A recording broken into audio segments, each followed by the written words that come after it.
장비 재료비는 우선은 어떤 걸 장비비로 쓸 수 있고 어떤 걸 재료비로 쓸 수 있는지를 먼저 드릴게요.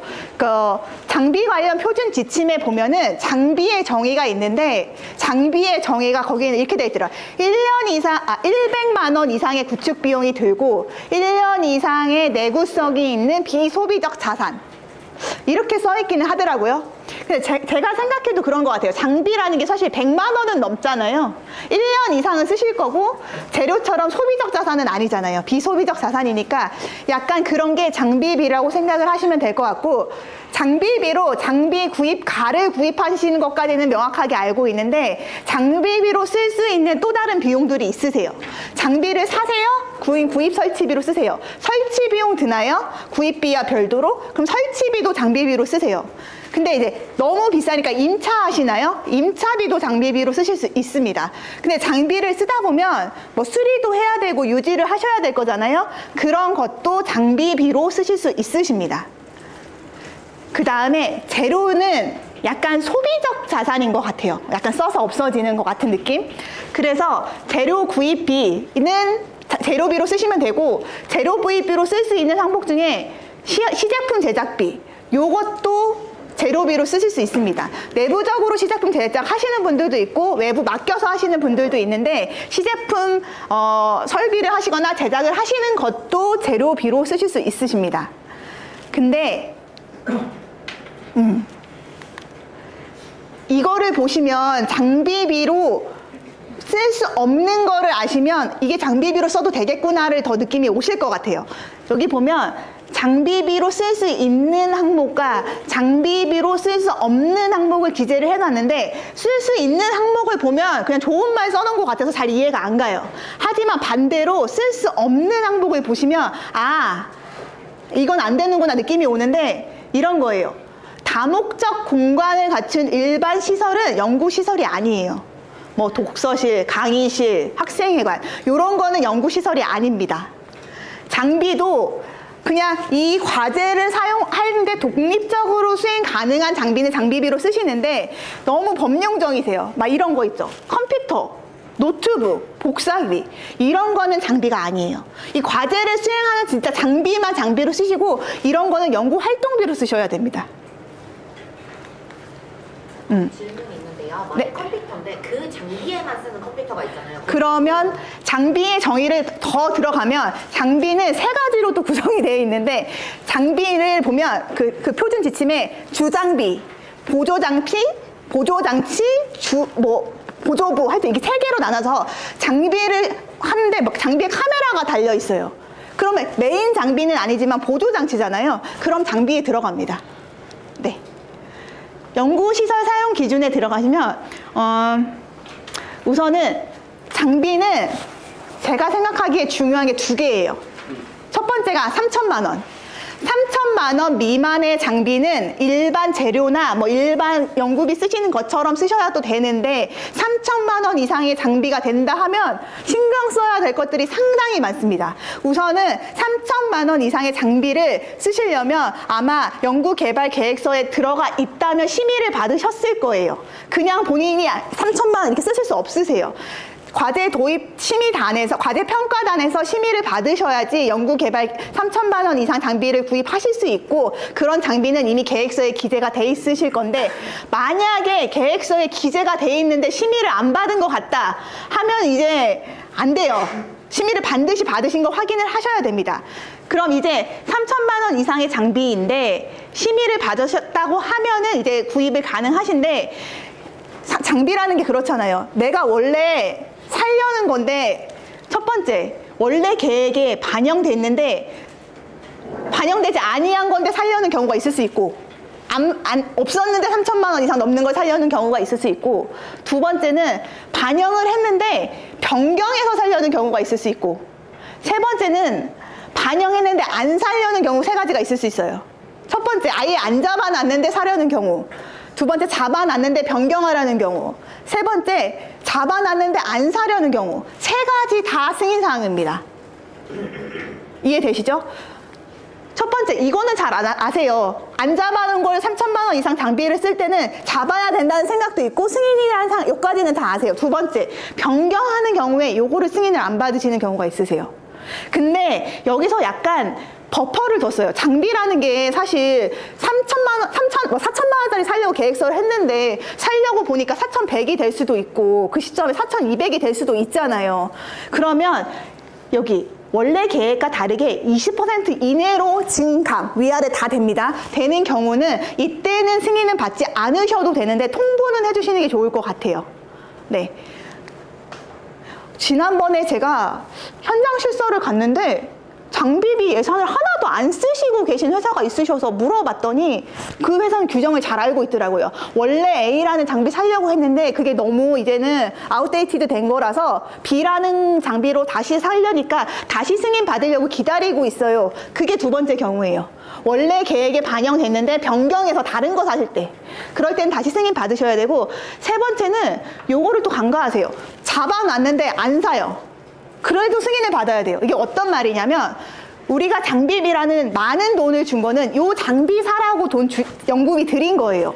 근데 그거를 안 사고 갑자기 활동비로 변경해서 쓰세요. 장비비에서 활동비 변경은 승인사항이잖아요. 그 비목 변경은. 그러니까 원래 내가 장비비 사라고 3천만 원 이상 예상된 거를 안 사고 갑자기 활동비로 쓰셨어요. 그러면 저희는 불인정에 갈 수밖에 없습니다. 아예 잔액을 남겨놓으시면 상관없으세요. 안 썼으니까. 근데 그거를 바꿔서 다른 비목으로 쓰셨다. 그러면 불인정이 나갈 겁니다. 저희가 드린 3천만 원 이상 큰 장비비를 드린 거는 그 용도로 쓰라고 드린 거니까 그 용도로 쓰실 거고, 만약에 안 쓰게 되면은 다시 승인을 봐서 비목을 변경하듯이 아니면 잔액을 반납을 하듯이 그렇게 진행을 하셔야 됩니다. 네. 그리고 장비비에서 중요한 두 번째는 2개월이에요. 제가 아까 공통 계산 기준에서 누누이 반복된 게 연구개발 단계 종료일까지 구입을 완료하셔야 됩니다 라고 했는데 이거가 아닌 게 세 가지가 있어요. 그 중에 첫 번째가 장비예요. 장비는 더 엄격해요. 2개월 전까지 쓰셔야 돼요. 왜냐하면 장비라는 게 그 과제에 활용하라고 주는 건데 마지막 날 산다는 게 말이 안 되잖아요. 적어도 2개월 전까지는 사셔야 됩니다. 12월 31일 날 끝나는 과제세요. 10월 31일까지는 31일까지 있나? 31일까지는 사세요. 11월 1일 날 사시면 안 되십니다. 근데 요번에 개정사항 하나 들어온 게 있어요. 장비나 특히 시설 같은 경우에는 단계 하나 안에서 구입이 힘든 경우들이 종종 있으세요. 너무 연구시설 만드는데 돈이 많이 들고 기간이 많이 들어서 뭐 1단계에도 1단계, 2단계 거쳐서 구입하시거나 뭐 막 구축해야 되는 시설 장비가 있는 경우들이 종종 있으세요. 근데 기존에는 이걸 단계로 끊다 보니까 무조건 1단계 안에 다 사셔야 됩니다. 2단계 안에 다 사셔야 돼요. 이러니까 말이 나오니까 그런 거에 한해서 중앙행정기관이 장애 인정을 하는 경우에는 그 구축이 완료되는 단계 종료일 2개월 전까지 살 수 있습니다. 1, 2단계를 거쳐서 구축하는 장비세요. 중앙행정기관 장애 인정하셨나요? 그러면 1단계, 2단계 거쳐서 사실 수 있고 2단계라도 2단계 2개월 전에는 끝내셔야 됩니다. 원칙은 무조건 단계 종료일 2개월 전에 장비 구입하셔야 되고요. 만약에 불가피하게 필요한 경우 아니면 중앙행정기관 장이 미리 공고할 때 내보낸 경우 승인을 받으셔서 과제 기준으로 구축이 완료되는 단계의 2개월 전까지 사용할 수 있다는 게 이번에 들어갔습니다. 네. 재료는 2개월 안 걸려요. 이거는 검수를 하시되 종료일까지 투입하시면 되는 거고, 근데 요런 경우 불인정이 나가요.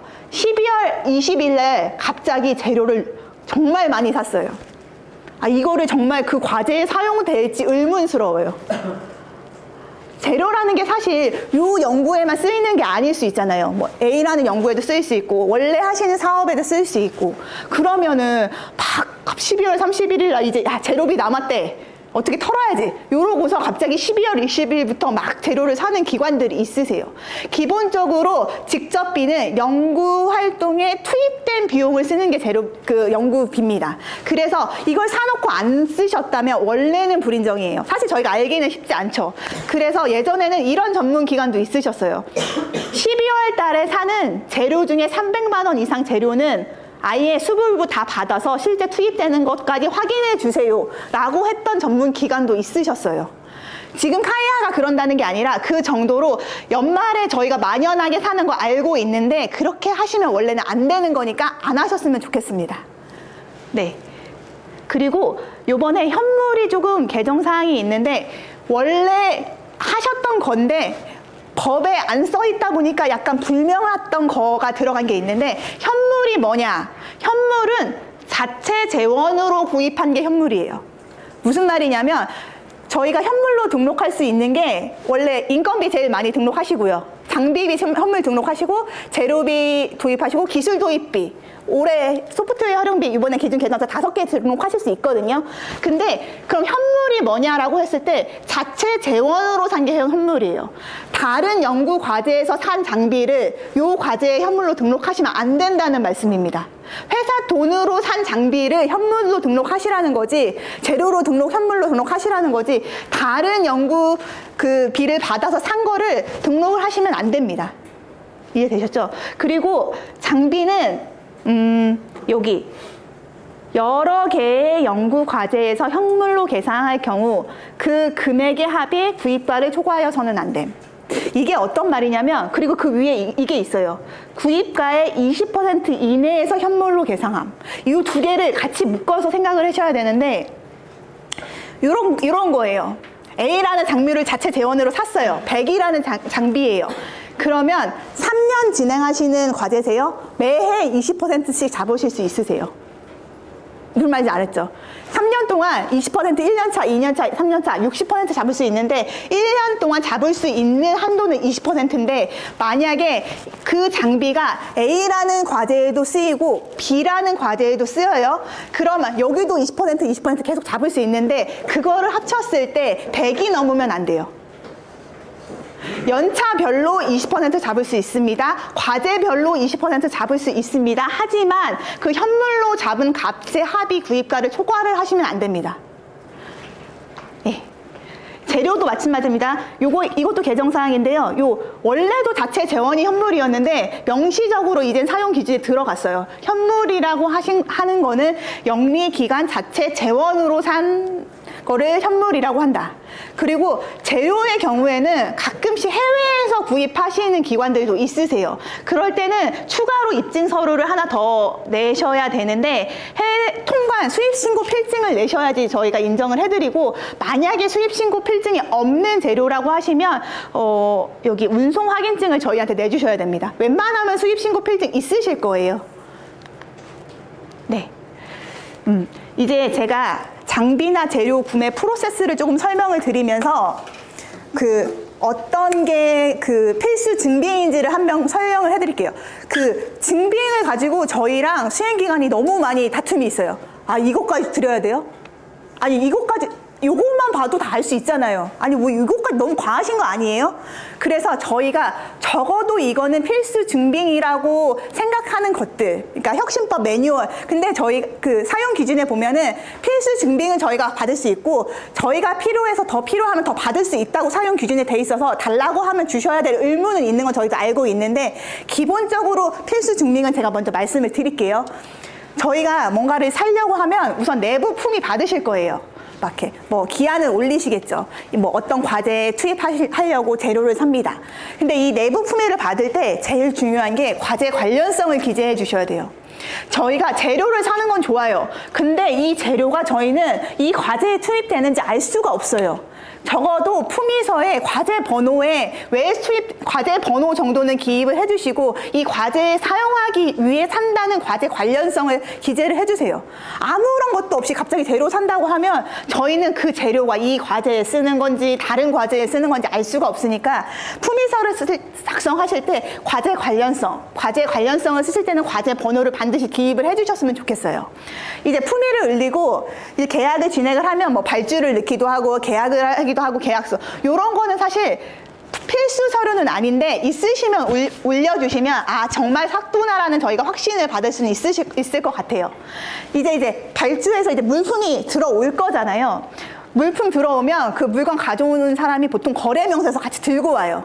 나 이거 갖고 왔는데 이거 확인해 달라고. 그럼 그 거래 명세서는 필수 서류예요. 그리고 그 거래 명세서에 다가 저희가 하는 게 거기다가 밑에 사인하셔도 되고요. 그리고 검수를 이제 하실 거잖아요. 사진 찍어서 하시는 데도 있고요. 사진 안 찍어서 하시는 데도 있는데 사진은 필수는 아닌데 있으시면 사실 저희는 되게 아 정말 샀구나라는 느낌은 들어요. 그래서 거래 명세서 수입 신고 필증 반드시 넣어주셔야 되고 거래 명세서 가지고 이제 검수하실 거잖아요. 검수 확인서 올려주셔야 됩니다. 저기가 빨간색으로 네모해 놓은 게 필수적으로 받아야 되는 서류입니다. 입고까지 다 하시면 그 다음에는 이제 세금 계산서 발행하실 거잖아요.